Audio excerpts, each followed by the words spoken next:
Okay जी, बिस्मिल्लाहिर्रहमानिर्रहीम। अपना lecture जो है वो स्टार्ट करते हैं। आज हमने पढ़ना है एथिक्स इन नर्सिंग रिसर्च। ठीक है, तो सबसे पहले एथिक्स इन नर्सिंग रिसर्च में हमें एथिक्स का जो वर्ड है वो हमें देखना है कहाँ से डिराइव किया गया है। ठीक है, तो एथिक्स का जो वर्ड है बेसिकली वो डिराइव किया गया है कहाँ से? दी वर्ड एथोस से। ठीक है, एथिक्स का वर्ड एथोस से जो है वो डिराइव किया गया है, जिसका मतलब क्या होता है? करेक्टर।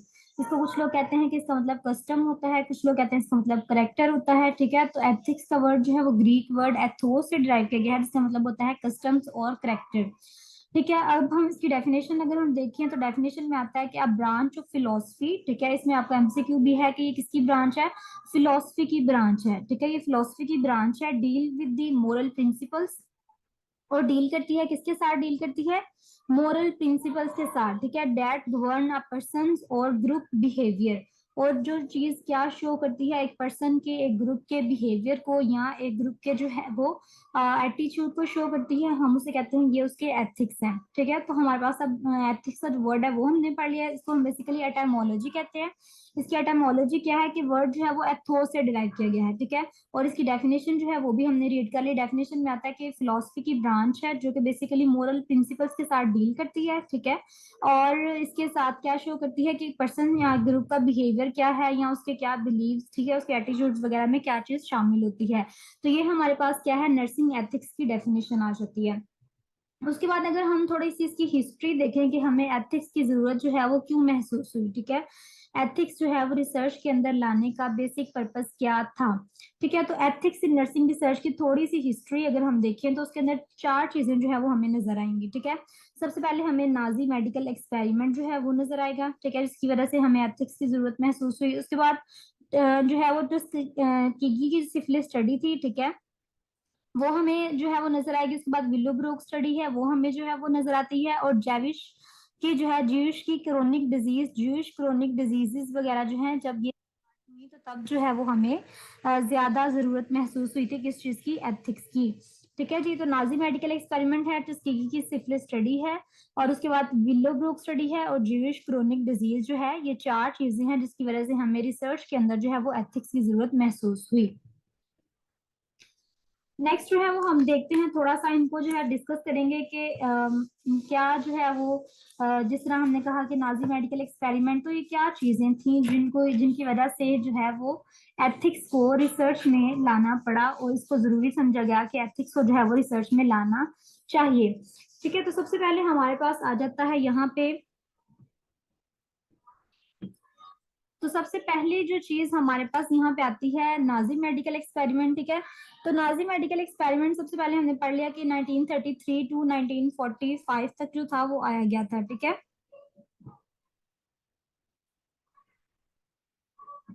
1933 टू 1945 तक हमने पढ़ लिया कि ये जो था नाजी मेडिकल एक्सपेरिमेंट ये करवाया गया। ठीक है, नाजी मेडिकल एक्सपेरिमेंट था 1933 टू 1945। उसके बाद हमने टस्कीगी की सिफिलिस स्टडी पढ़ ली जो कि 1932 तक हुई। फिर विलो थी जो कि 1950 से 1970 तक हुई। ठीक है, उसके बाद जेविश की क्रोनिक डिजीज थी जो कि 1960 में।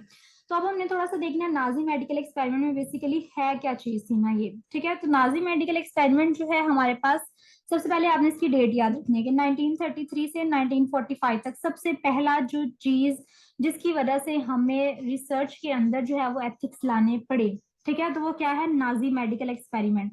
नाजी मेडिकल एक्सपेरिमेंट में बेसिकली करते क्या थे इसमें ना, जो प्रिजन्स होते हैं ना, ठीक है, जो कैदी होते हैं प्रिजन्स, कोई भी जंग वगैरह में जो भी प्रिजन्स वगैरह होते थे उनको क्या करते थे? उनके साथ बहुत बुरा सलूक किया जाता था। ठीक है, उनको क्या किया जाता था? उनको जो थे वो हाई अल्टीट्यूड पे लेके जाते थे।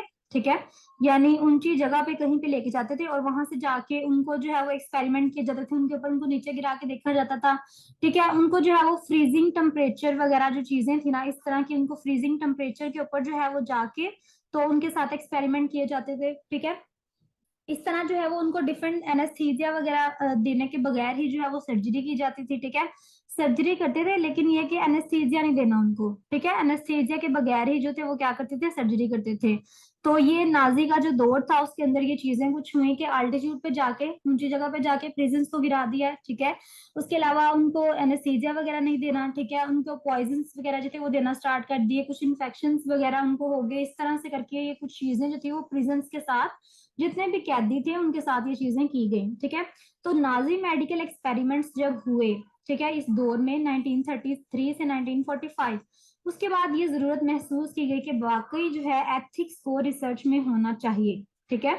तब ये जरूरत महसूस की गई कि एथिक्स को जो है वो रिसर्च के अंदर होना चाहिए था, ताकि ये इतने डेंजरस एक्सपेरिमेंट्स जो है वो ना होते, ठीक है। इसमें इतने ज्यादा लोग जो थे उनकी डेथ भी हो गई, ठीक है, और कुछ लोग जो थे वो सरवाइव किए, लेकिन ये कि वो जख्मी हो गए, ठीक है। तो फिर उसके बाद जो थी ये जरूरत महसूस की गई कि एथिक्स को जो है वो रिसर्च में होना चाहिए। अब ये हमारी पहली जो थी वो स्टडी थी जिसकी वजह से एथिक्स की जरूरत महसूस हुई रिसर्च में। उसके बाद सेकंड हमारे पास स्टडी जो थी, हिस्ट्री हम पढ़ रहे हैं तो उसके अंदर सेकंड हमारे पास है, इसको कुछ लोग टस्केगी भी पढ़ते हैं, ठीक है, और इसको टस्केगी भी पढ़ा जाता है, ठीक है। टस्केगी वैसे इसको नॉर्मली जो है वो पढ़ा जाता है टस्केगी सिफिलिस स्टडी। अब इसमें क्या हुआ था जी, टस्केगी सिफिलिस स्टडी में जो है वो हमारे पास 1932 में ये हुई थी, ठीक है। जो ब्लैक मैन थे ना, ब्लैक मैन, आप उन्हें हबशी कह सकते हैं, ठीक है, ब्लैक मैन, उनके अंदर ना सिफिलिस एक डिजीज है, ठीक है, उसकी स्टडी की गई। सिफिलिस डिजीज की स्टडी ब्लैक मैन के अंदर जो थी वो की गई थी, और उनको बताए बगैर कि हम आपके ऊपर जो है वो एक्सपेरिमेंट कर रहे हैं, ठीक है, उनको कंट्रोल ग्रुप में, कुछ को कंट्रोल ग्रुप में रखा गया, ठीक है, और कुछ को एक्सपेरिमेंट ग्रुप में रखा गया, ठीक है जी। कुछ को एक्सपेरिमेंट में और कुछ को कंट्रोल ग्रुप में रखा गया, और उनके ऊपर जो है वो सिफिलिस की स्टडी जो थी वो की गई। अब उनको जो था वो नहीं मालूम था कि उनके ऊपर जो है वो सिफिलिस की स्टडी जो है वो की जा रही है, ठीक है।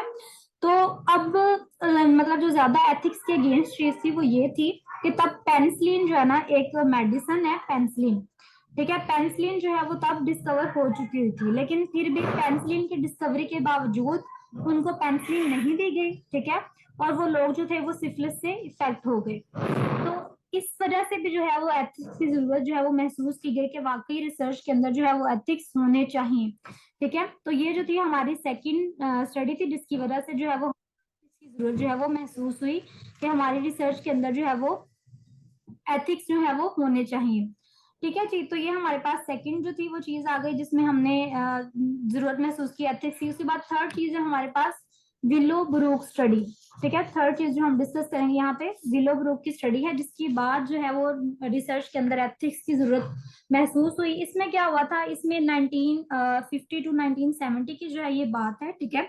इसमें एक डॉक्टर थे जिसका नाम था डॉक्टर साउल, ठीक है, डॉक्टर साउल थे। उन्होंने ना एक मेंटली रिटार्डेड जो चिल्ड्रन होते हैं, मेंटली रिटार्डेड, ठीक है, मेंटली रिटार्डेड चिल्ड्रन थे, उनके लिए आप कह लें कि एक हॉस्पिटल बनाया या एक इंस्टीट्यूट बनाया, एक, ठीक है, एक इंस्टीट्यूट बनाया, उसके अंदर जितने भी मेंटली रिटार्डेड चिल्ड्रन थे उनको रख दिया गया।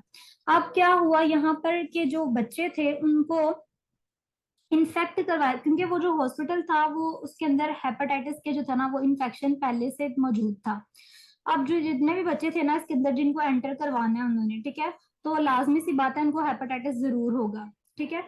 तो हालांकि उन्होंने क्या किया था कि उन्होंने ना पेरेंट्स को कुछ इंसेंटिव दिए थे, यानी पेरेंट्स को जो था ना वो कुछ फायदे वगैरह दिए, पेरेंट्स को कुछ मनी वगैरह दी कि वो अपने बच्चों को ना इस इंस्टीट्यूट में जो है वो एडमिट करवाएं, ठीक है। तो पेरेंट्स जो थे वो क्या करते थे कि सिर्फ इंसेंटिव लेने की वजह से अपने बच्चों को इन इंस्टीट्यूट में जो है वो दाखिल करवा देते थे। हालांकि यहाँ पे इतनी ओवर क्राउडिंग थी, यहाँ पे हेपेटाइटिस का इन्फेक्शन भी था, जो भी बच्चा यहाँ पे आता था उसको हेपेटाइटिस हो जाता था, ये लाजमी बात थी, ठीक है। वो क्या कर रहे थे, वो असल में हेपेटाइटिस के ऊपर जो थी ना वो स्टडी कर रहे थे, लेकिन उन्होंने नहीं बताया किसी को कि वो हेपेटाइटिस के ऊपर जो है वो स्टडी कर रहे हैं। तो उन्होंने क्या किया, बच्चे जो थे वो सारे इसके अंदर इंस्टीट्यूट के अंदर आए, उनको हेपेटाइटिस का इन्फेक्शन हुआ, ठीक है, और इतने ज्यादा की डेथ हो गई। इस एक्सपेरिमेंट के बाद भी महसूस किया गया कि भाई वाकई जो रिसर्च है उसके अंदर एथिक्स होने चाहिए कि किस तरह हमने रिसर्च करनी है, कोई तरीका होना चाहिए, ठीक है।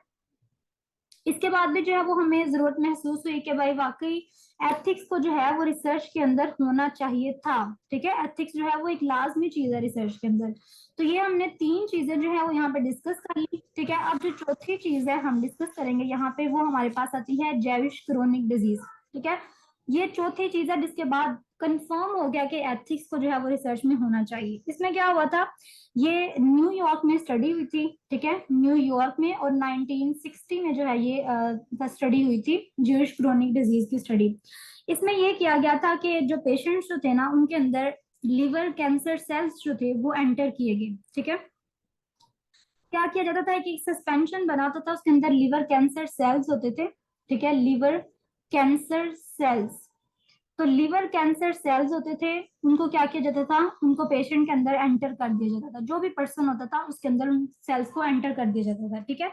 तो जब उन सेल्स को एंटर किया जाता था, लिवर कैंसर सेल्स को, तो उसका जो मकसद था, पर्पस था, वो क्या था कि हम देखें कि जो पेशेंट है, ठीक है, उसके अंदर जो सेल्स हैं वो इनको रिजेक्ट करते हैं कि नहीं करते। ये स्टडी हो रही थी वहां पे, ठीक है। तो इस स्टडी को करने के लिए उन्होंने इतने ज्यादा लोग लिए, ठीक है। वहां पे उन्होंने क्या किया, लोगों के अंदर जो है वो लिवर कैंसर सेल्स को डाल दिया, और उनको बताए बगैर कि आपके अंदर जो है वो हम कैंसर सेल्स डाल रहे हैं, ठीक है। लोगों को नहीं पता था कि उनके अंदर जो है वो कैंसर सेल्स डाला जा रहा है, ठीक है, लेकिन उनको जो है वो उन्होंने ये लेने के लिए कि भाई आप आए, हम आपकी जो है वो केयर करेंगे, हम आपको जो है वो कह लें कि आपका ट्रीटमेंट करेंगे। ये क्या कि उन्होंने अपने इंस्टीट्यूट के अंदर बुलाया और बाद में लोगों के अंदर लिवर कैंसर सेल्स जो थे वो डाल दिए। अब लिवर कैंसर सेल जिस जिसके अंदर डाला उसकी डेथ हो गई, ठीक है जी, वो वापस जिंदा नहीं बचा। तो ये ज्यूइश क्रोनिक डिजीज थी, ज्यूइश के अंदर यानी जो यहूदी लोग होते हैं उनके अंदर जो थी वो मोस्टली ये स्प्रेड हुई, ठीक है। उनके अंदर एक एक्सपेरिमेंट जो था वो किया गया और उसके बाद सारे लोग जो थे वो उनकी डेथ हो गई। तो ये चार मैंने आपको चीजें जो है वो बताई हैं जिनके बाद ये जरूरत महसूस हुई कि लोगों ने कैसे रिसर्च किया भाई, कि उन्होंने इंसानों को ही मार दिया, ठीक है। तो फिर उन्होंने कहा कि वाकई जरूरत है कि हम क्या करें, हम एथिक्स को जो है वो लेके आए रिसर्च के अंदर, जो है वो हम एथिक्स को लेके आए, ताकि लोगों को पता हो भाई रिसर्च करने के भी कोई तौर तरीके हैं, रिसर्च करने के भी कोई एथिक्स हैं, उसके अकॉर्डिंग वो रिसर्च करें, वरना वो रिसर्च ना करें। अगर तो कोई रिसर्च उन क्राइटेरिया को जो है वो मीट करती है तो फिर वो रिसर्च करें, अदरवाइज वो रिसर्च ना करें, ठीक है।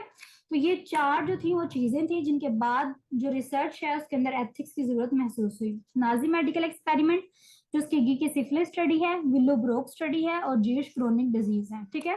तो ये चार चीजें हैं, हमने इसकी हिस्ट्री जो है वो पढ़ ली, ठीक है, हमने एथिक्स की डेफिनेशन पढ़ी, उसका जो है वो थोड़ा एंटोनिम पढ़ लिया हमने, उसके बाद हमने उसकी थोड़ी सी हिस्ट्री जो है वो पढ़ ली कि क्यों जो है वो एथिक्स हमारी रिसर्च के अंदर आई। अब जो है वो हमने जो चीज डिस्कस करनी है, अब एथिक्स अंदर जो आपके लिए ज्यादा चीज इंपॉर्टेंट है, ठीक है, वो ये है कि कोड ऑफ एथिक्स जो है वो क्या होते हैं, ठीक है। आपने 7 एथिकल प्रिंसिपल्स पढ़े होंगे, ठीक है। एथिकल प्रिंसिपल्स इस तरह भी आ सकता है वैसे कि एथिकल प्रिंसिपल्स जो हैं वो कौन कौन से हैं आप वो बता दें, या इस तरह भी आ सकता है कि आप कोड ऑफ कंडक्ट बता दें, ठीक है। तो कोड ऑफ एथिक्स आए आपको, ठीक है, कोड ऑफ कंडक्ट आए, जो भी नाम जिस भी नाम से जो है वो आपके पास आती है चीज, आपने यही 7 चीजें जो है वो मेंशन करनी है। कौन कौन सी 7 चीजें हैं जो मैं आपको बताऊंगी, ठीक है, वो आपने मेंशन करनी है इसके अंदर। तो सबसे पहले हमारे पास आ जाता है ऑटोनॉमी, ठीक है। ऑटोनॉमी जो है वो हमारे पास सबसे पहला एथिकल प्रिंसिपल है। ऑटोनॉमी का मतलब क्या होता है जी, ऑटोनॉमी का मतलब होता है कि आपने जो है वो जो भी करना है वो आप अपनी मर्जी से कर रहे हैं, ठीक है। यानी जब एक नर्स जो है वो पेशेंट को एक्सेप्ट करती है, ठीक है, तो वो समझती है कि पेशेंट का भी राइट है वो अपने डिसीजन खुद ले सके, ठीक है, वो अपने डिसीजन जो है वो खुद कर सके, तो ये उसकी ऑटोनॉमी है, ठीक है। उसके बाद हमारे पास आता है बेनिफिशंस। दूसरा जो एथिकल प्रिंसिपल है वो हमारे पास क्या आता है, बेनिफिशंस। बेनिफिशंस का मतलब ये है कि आपने पेशेंट को जो है वो हार्म नहीं पहुंचाना, ठीक है। आपने उसके लिए जो है वो हमेशा अच्छी चीज जो है वो करनी है, ठीक है। इसको हम ना बेनिफिशंस को आप इस तरह भी लिख सकते हैं, the act of doing good, ठीक है। इसको हम लिखते हैं the act of doing good, यानी किसी के साथ आपने अच्छा करना है, बुरा नहीं करना। जो बुरा नहीं करना ना उसको हम सिंपल लफ्जों में क्या देते हैं, नॉन मेलिफिशंस। ये हमारे पास तीसरा जो है ना वो आ जाता है नॉन मेलिफिशंस, ठीक है। तो हमारे पास क्या चीज आ गई, नॉन मेलिफिशंस को हम कहते हैं डू नॉट हार्म, ठीक है, डू नॉट हार्म। अब हमने 3 जो है वो एथिकल प्रिंसिपल्स पढ़े हैं, ठीक है। ऑटोनॉमी है हमारे पास, बेनिफिशंस है और नॉन मेलिफिशंस है। 3 एथिकल प्रिंसिपल हमने पढ़ लिए। ऑटोनॉमी का मतलब पेशेंट का राइट है कि वो कुछ कर सकता है, वो कुछ नहीं कर सकता, उसकी मर्जी है। उसके बाद आता है बेनिफिशंस, ठीक है। बेनिफिशंस का मतलब होता है कि the act of doing good. उसके बाद आता है नॉन मेलिफिशंस। नॉन मेलिफिशंस का मतलब होता है कि आपने पेशेंट को हार्म नहीं पहुंचाना, ठीक है। आपने मैक्सिमम कोशिश करनी है कि पेशेंट को जो है वो हार्म ना पहुंचे, ठीक है जी। उसके बाद हमारे पास जो चीज आती है ऑटोनॉमी, बेनिफिशंस, नॉन मेलिफिशंस, ठीक है। जस्टिस आ जाता है। उसके बाद चौथी चीज हमारे पास आ जाती है जस्टिस, ठीक है। जस्टिस का मतलब उसके नाम से जाहिर है कि आपने पेशेंट के साथ जो है वो इंसाफ करना है, ठीक है। दो बेड है, ठीक है, पेशेंट के दो बेड्स हैं, आप वार्ड के अंदर गई हैं, दो बेड्स हैं। आपने ये नहीं कहना कि ये पेशेंट मेरा फेवरेट है तो मैं पहले इसके पास जाऊं, ठीक है, या ये जो है वो ज्यादा अच्छे से जो है वो बुलाता है या कुछ भी है तो मैं पहले इसके पास जाऊं, ऐसे नहीं। दोनों के साथ जो है वो आपने जस्टिस के साथ जाना है। जिसका बेड पहले है या जिस तरतीब से आप चल रहे हैं आपने उस तरतीब से चलना है। जस्टिस जो है वो जरूर, इंसाफ जो है वो जरूर करना है। पांचवा आपके पास आता है जस्टिस के बाद विरासिटी। विरासिटी का मतलब होता है ट्रूथ। ट्रूथ, इसकी एग्जांपल मैं आपको इस तरह से दूंगी कि आप पेशेंट को कह के चले गए भाई मैं ना तुम्हें अभी आती हूँ तो मैं ना ड्रिप लगा के जाती हूँ, ठीक है। आप चले गए, उसके बाद आपको छुट्टी हो गई, आप घर चले गए हो, लेकिन आप आए नहीं वापस, ठीक है। आप अपने बात पे जो है वो कायम नहीं रहे, तो इसको हम कहते हैं कि इसने विरासिटी जो है उसको मेंटेन नहीं किया, ठीक है। तो विरासिटी क्या होता है कि आपने अपनी बात के ऊपर जो है वो कायम रहना है, सच बोलना है, ट्रूथ, ठीक है। हमेशा पेशेंट के साथ जो है वो क्या, सच्ची बात जो है वो करनी है, ट्रूथ को हम कहते हैं विरासिटी, ठीक है। ये हमारे पास पांचवा एथिकल प्रिंसिपल है। उसके बाद जस्टिस हो गया, विरासिटी, फिडेलिटी भी होता है। फिडेलिटी भी हम कहते हैं कि आपने जो है वो अपने काम के साथ लॉयल रहना है, ठीक है। फिडेलिटी होता है, लॉयलिटी को हम जो है वो कह सकते हैं कि फिडेलिटी, ठीक है। तो ये हमारे पास कुछ जो थे वो एथिकल प्रिंसिपल्स थे, ठीक है, ये 6 हुए हैं। अकाउंटेबिलिटी भी आ जाता है इसके अंदर। हमारे पास सातवां जो है वो हमारे पास क्या आता है, अकाउंटेबिलिटी, ठीक है। इन सातों को जो है वो आप लिख सकते हैं अपने पास। अकाउंटेबिलिटी, कॉन्फिडेंशियल भी तो है, हाँ कॉन्फिडेंशियल भी तो है ना एक। राबा ठीक कह रही हैं आप, कॉन्फिडेंशियलिटी भी है इसके अंदर, कॉन्फिडेंशियलिटी भी आता है, ठीक है। तो ये 8 9, कुछ लोग 10 भी बना लेते हैं, कुछ 9 बना लेते हैं, कुछ 7, मैक्सिमम जितने आपको कभी कभी तो यूएचएस के अंदर लिखा होता है कि 5 लिखें, ठीक है। कोई से भी 5 जो है ना वो एथिकल प्रिंसिपल्स लिख दें, तो अगर तो 5 लिखा हो आप 5 लिख दें, लेकिन अगर उन्होंने मेंशन नहीं किया कि इतने आपने एथिकल प्रिंसिपल्स लिखने हैं तो फिर आपको जितने आते हैं आप सारे जो है वो लिख दें, ठीक है। तो ये हमारे पास जो थे वो एथिकल प्रिंसिपल्स, ये हमारा सेकंड टॉपिक था जो हमने कंप्लीट किया। अभी तक हमने क्या क्या पढ़ लिया, डेफिनेशन पढ़ लिया, ठीक है। उसके बाद हमने हिस्ट्री जो है उसको थोड़ा सा देख लिया, और अब हमने जो है वो एथिकल प्रिंसिपल्स को जो है वो कवर किया। एथिक्स वाले चैप्टर के अंदर हमने ये 3 चीजें जो है वो अभी तक डिस्कस कर ली हैं। अब जो है वो लास्ट इंपॉर्टेंट चीज जो है आपके साथ डिस्कस करनी है वो ये है कि कुछ इन चीजों को मद्देनजर रखते हुए ना कुछ लोगों ने क्या लेंगे, कुछ रूल्स जो थे वो बताए थे, ठीक है। कुछ रिपोर्ट्स पेश की गई, कुछ कोड्स दिए गए, ठीक है। उनको हम कहते हैं कि जिस तरह कि आपने पढ़ा होगा न्यूरमबर्ग कोड था, ठीक है, हेलसिंकी की रिपोर्ट आई थी, ठीक है, फिर बेलमंट की रिपोर्ट आई थी।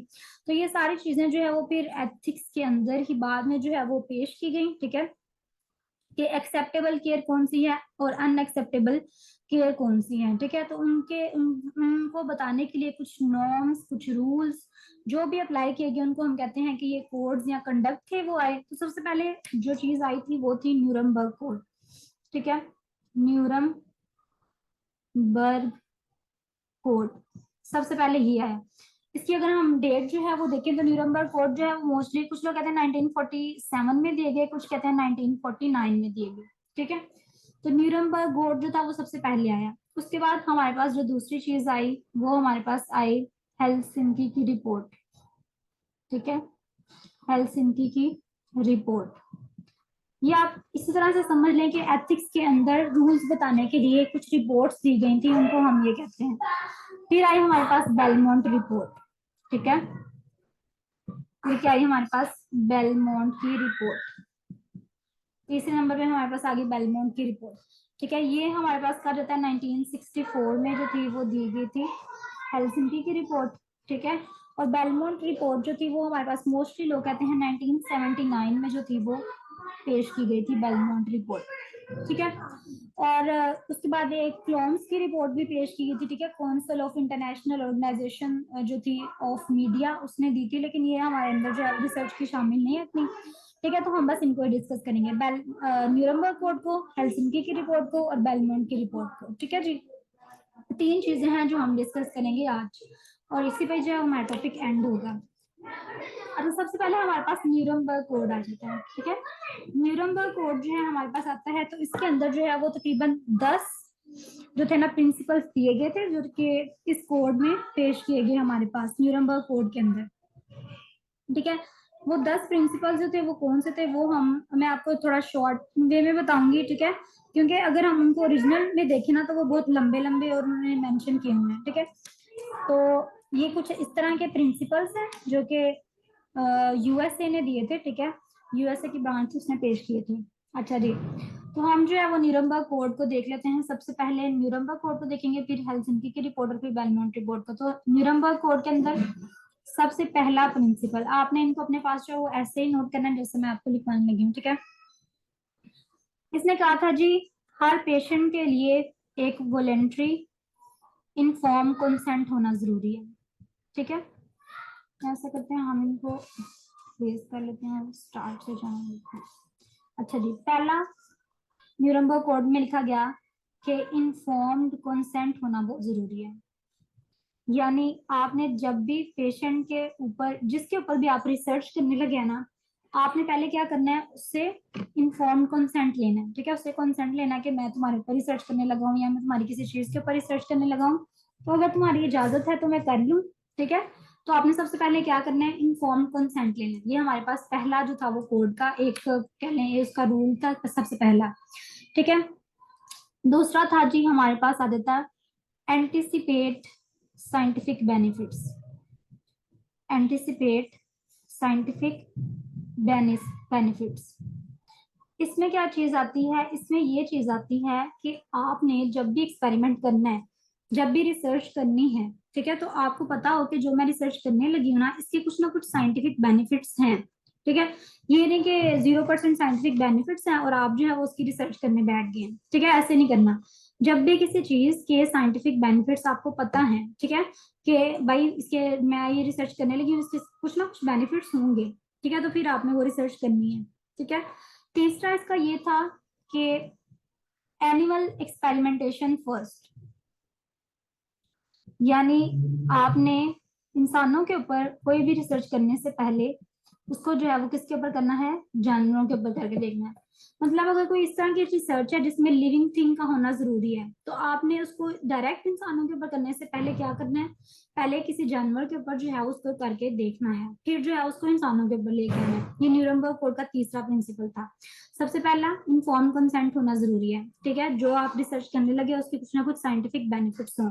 तीसरा एनिमल एक्सपेरिमेंटेशन फर्स्ट, यानी आपने कोई भी चीज जो है अगर रिसर्च करनी है तो पहले उसको जानवरों के ऊपर करना है, फिर इंसानों के ऊपर करना है, ठीक है। चौथा हमारे पास आता था जी अवॉइड, आपने अवॉइड करना है जो भी आप रिसर्च करने लगे हो उसके अंदर ना तो कोई फिजिकल नुकसान हो, ठीक है, ना ही फिजिकल हार्म हो, और ना ही जो है कोई उसका जो है वो मेंटली जो है वो कोई सफरिंग वगैरह हो, ठीक है। Avoid physical plus mental suffering या हार्म, आप जो भी चाहे लिख सकते हैं इसको, ठीक है, हार्म लिख दें या सफरिंग कह लें। Avoid physical plus mental harm, तो ये हमारे पास फोर्थ वन वाला जो है वो न्यूरमबर्ग कोड है कि आपने जो भी रिसर्च करनी है उसके अंदर ना इंसान को फिजिकली कोई नुकसान हो और ना ही जो है वो उसको मेंटली कोई नुकसान हो, ठीक है, ना ही उसका दिमाग जो है वो खराब हो, ना उसका फिजिकली कोई चीज जो है वो खराब हो, ठीक है। ये चौथा उसका प्रिंसिपल। पांचवें नंबर पे हमारे पास न्यूरमबर्ग कोड जो आता है उसमें आता है कि बेनिफिट्स जो हैं, बेनिफिट्स जो उसके फायदे हैं वो ज्यादा होने चाहिए, इसको हम कह लें आउटवे द रिस्क, ठीक है। बेनिफिट्स यानी आपने जो रिसर्च करनी है ना, आपने पहले देख लेना है कि इसके फायदे ज्यादा हैं या नुकसान ज्यादा है, ठीक है। अगर तो उसके नुकसान ज्यादा हैं तो आपने उसको उधर ही स्टॉप कर देना है, लेकिन अगर उसके फायदे ज्यादा तो फिर आप उस रिसर्च को कंटिन्यू कर सकते हैं, ठीक है। ये पांच जो है वो न्यूरमबर्ग कोड हमने पढ़ लिए।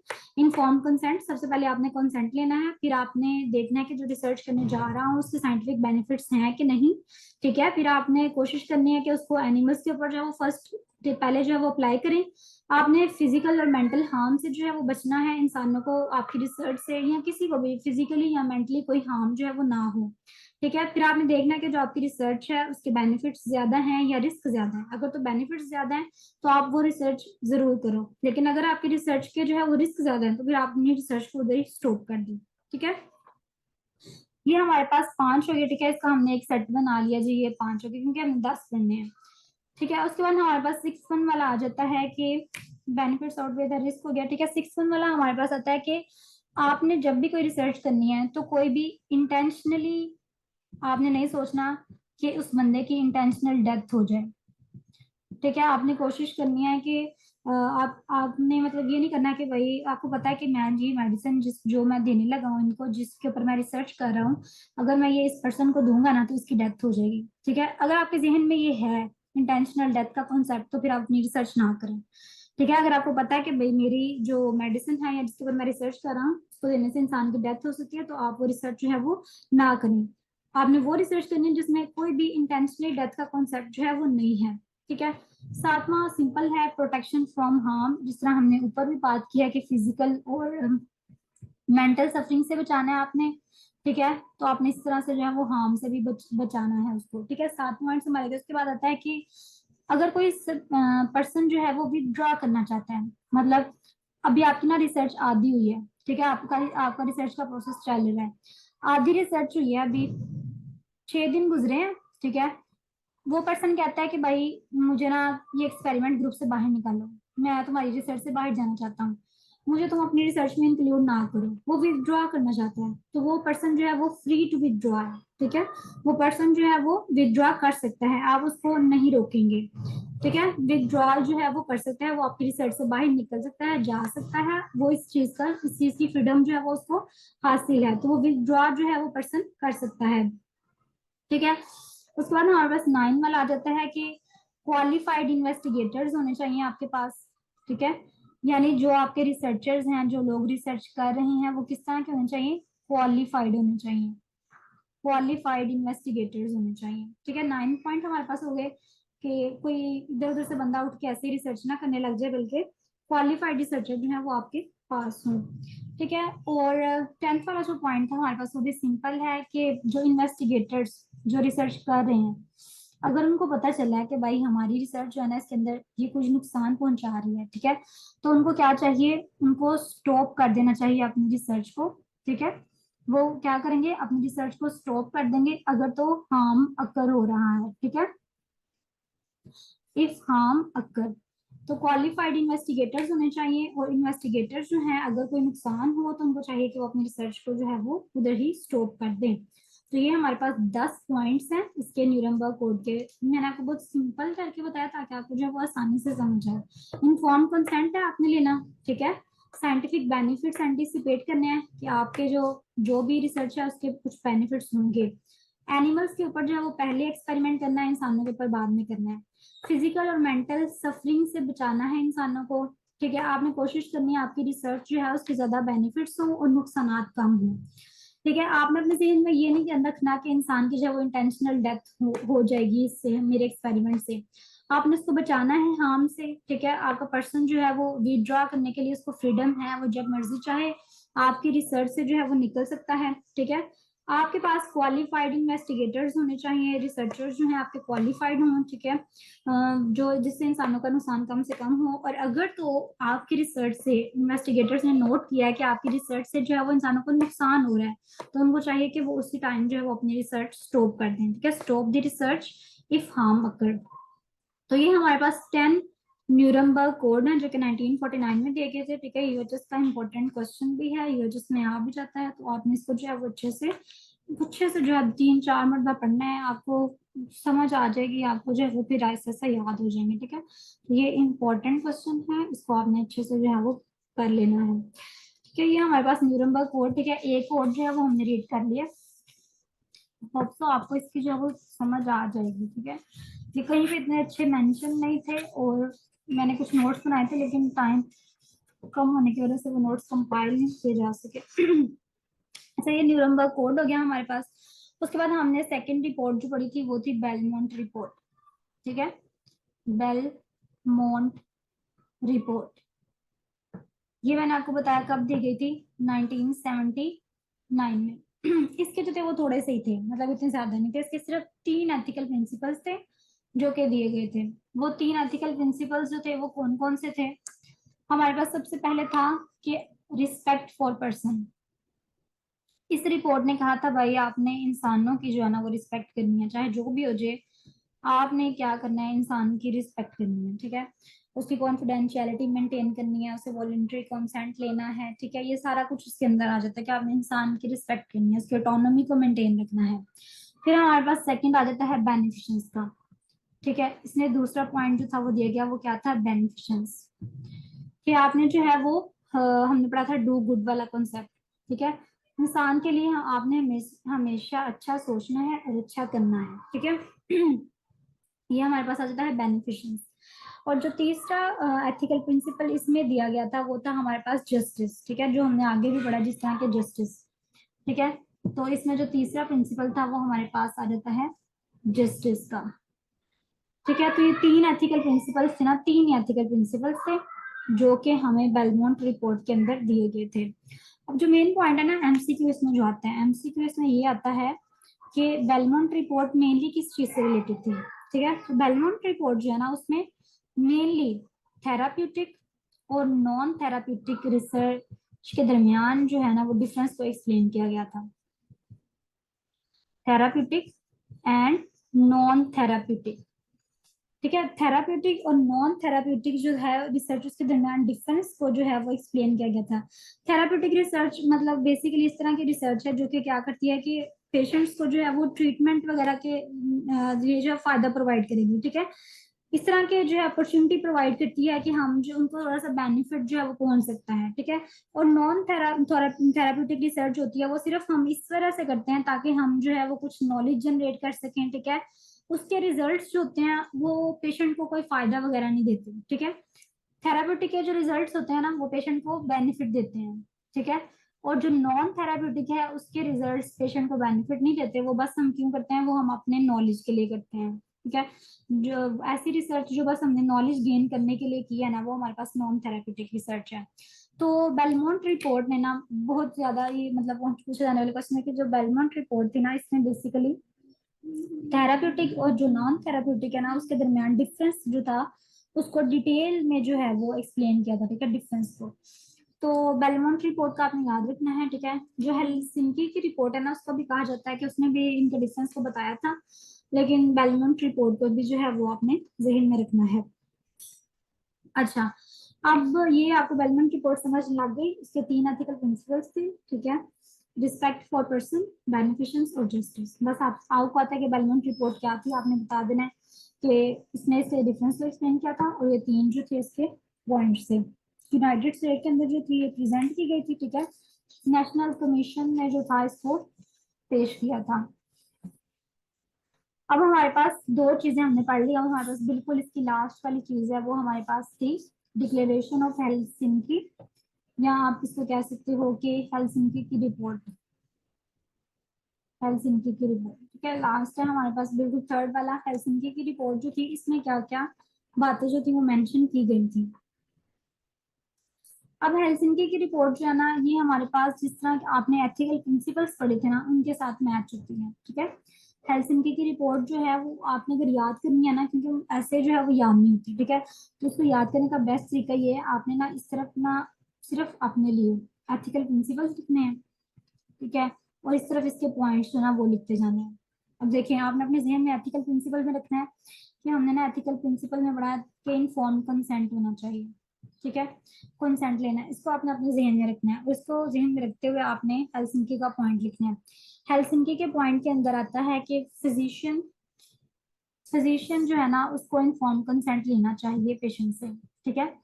Physician should take inform consent, ठीक है।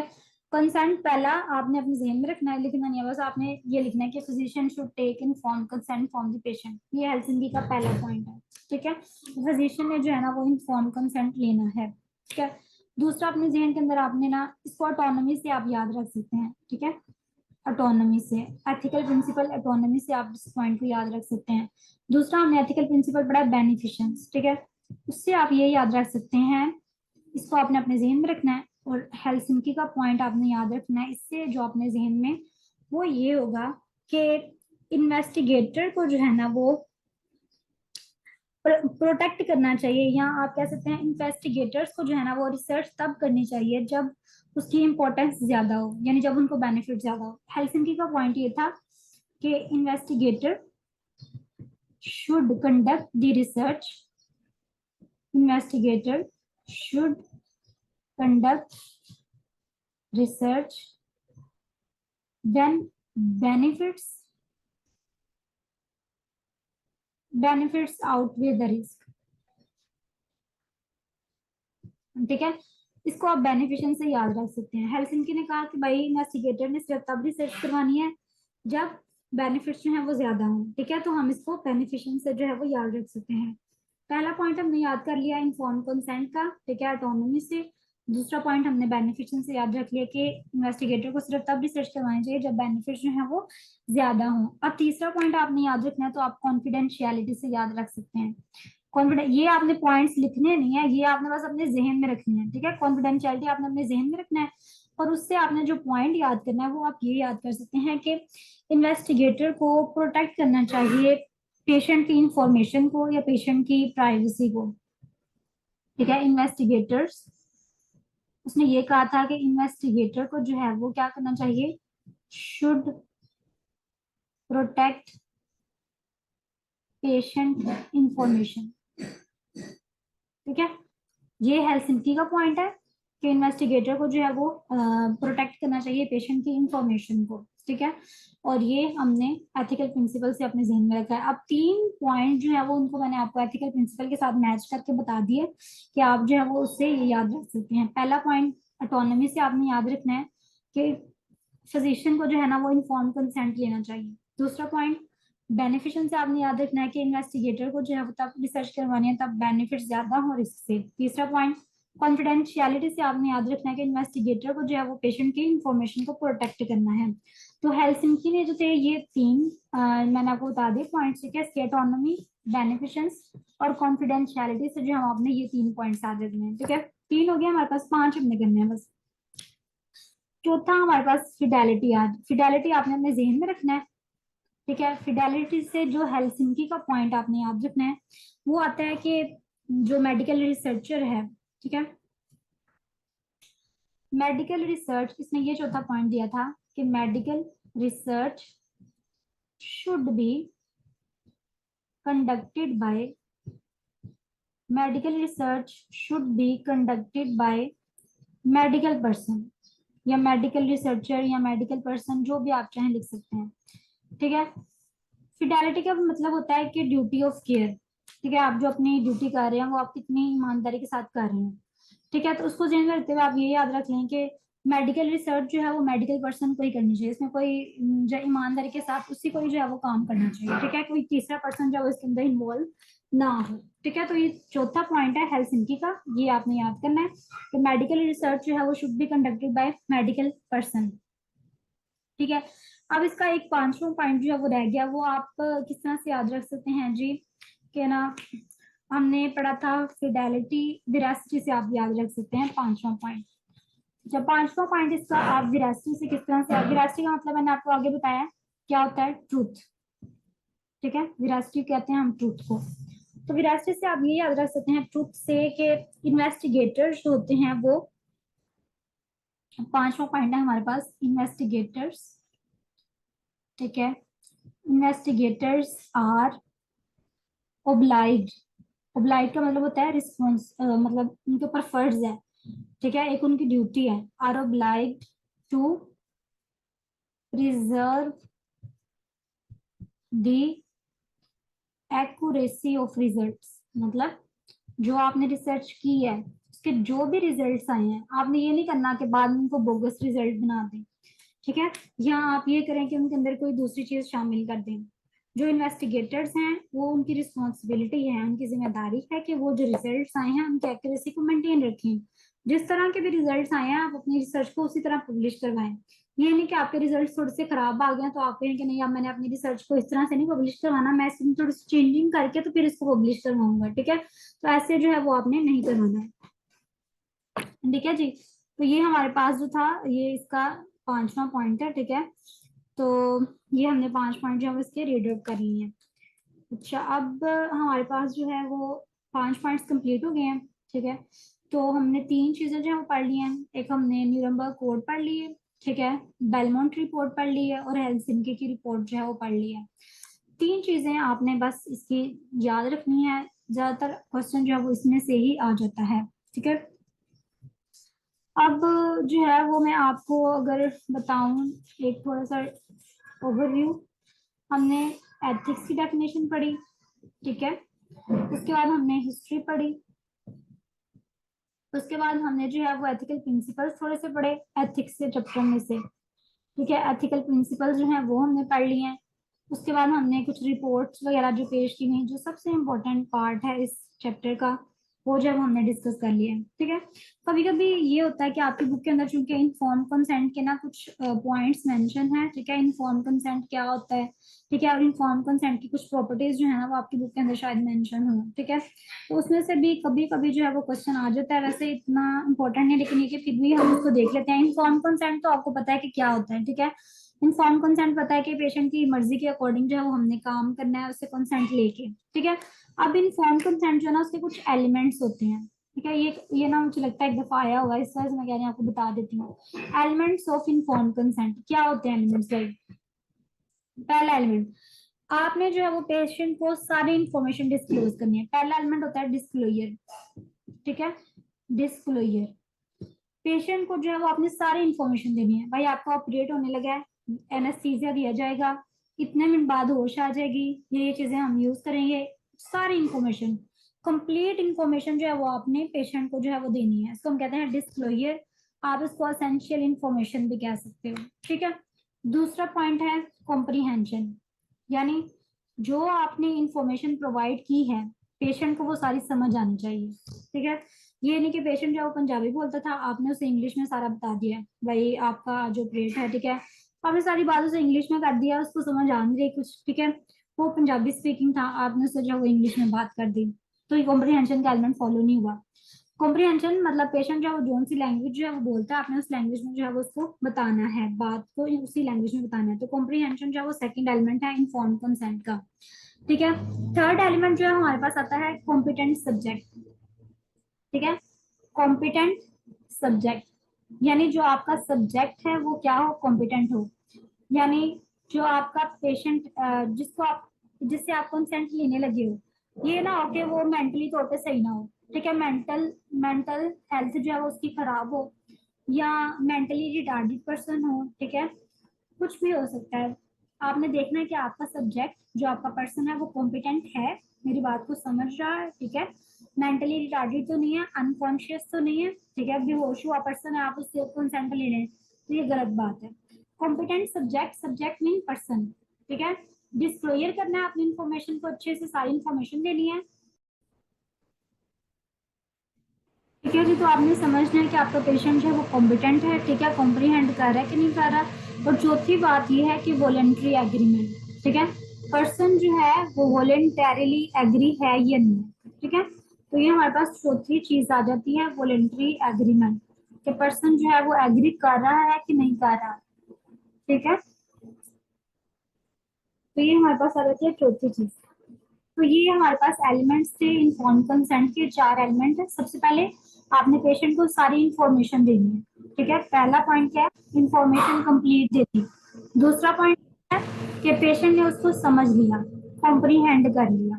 ठीक है, कॉम्प्रीहेंशन, दूसरा पॉइंट कॉम्प्रीहेंशन। तीसरा कि आपका जो पेशेंट है वो कॉम्पिटेंट हो, ठीक है, वो सारी चीजों को जो है वो समझता हो।